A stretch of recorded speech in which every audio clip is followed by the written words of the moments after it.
Yon mga boss, ating basahin to dahil mayroon na namang gagawing investigasyon itong si Senate President Tito Soto dito tungkol sa Dolomite Beach mga boss. Senator Soto gustong panagutin at paimbestigahan ang mga Duterte sa 368 million na budget ng Dolomite Beach. Gustong panagutin ni Senator Soto ang mga Duterte sa nangyaring over budget sa proyekto ng Dolomite Beach na nagdulot sa pagbaha sa Metro Manila.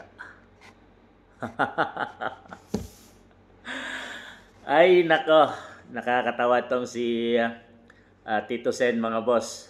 Dahil alam naman natin na isang taktika na naman ito para mailihis ang issue tungkol nga doon sa flood control.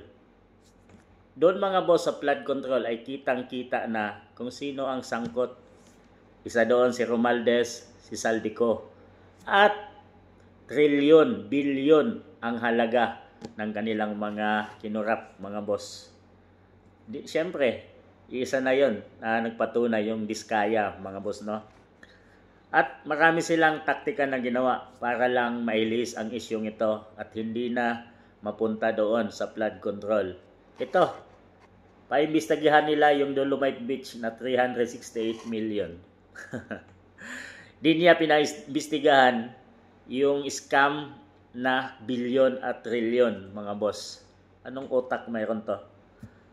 At tingnan mo naman mga boss kung gaano kaganda at nabago ni Duterte ang Dolomite Beach ang Manila Bay. Sa mahabang panahon, iyan ay basurahan, dumi at hindi nalinis ng kung sino mang nagdaang mga presidente. At nilinis ito ni Tatay Digong mga boss no.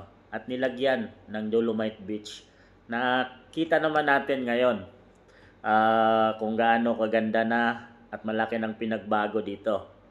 Nalinis na at pinupuntahan na ng mga turista at mga kapwa natin mamamayang Pilipino dahil malinis na nga siya. So, ayaw yata nilang linisin o ayaw nilang makita itong napakaganda ng Manila Bay. Ang gusto nito ni Tito Soto ay makitang muli na madumi yung Manila Bay na yan. At syempre, isa na naman tong palusot na investigasyon. Talagang tinutumbok nila na ang dahilan ng pagbaha sa Metro Manila ay Dolomite Beach. Hindi po yan Tito Sen dahil nga sa mga ghost flood control project na hindi nagawa at binulsa ng mga kongresista dyan sa Manila. Kaya nagkaroon ng pagbaha at hindi lang sa Metro Manila, sa buong Pilipinas, Tito Sen. At tinutumbok mo yung mga Duterte ang dahilan ng pagbaha sa Metro Manila. Sa panahon ni PBBM administration ngayon, nagkaroon ng mga nakawan dyan sa DPWH at lalo na dito sa flood control projects. Hindi milyon, bilyon or trilyon ang naibulsa na nila. Ay nako, nakakatawa itong si Tito Sen. Para lang may list ang issue, gumawa sila ng investigasyon tungkol dito sa Dolomite Beach. Ano sa palagay niyo mga boss?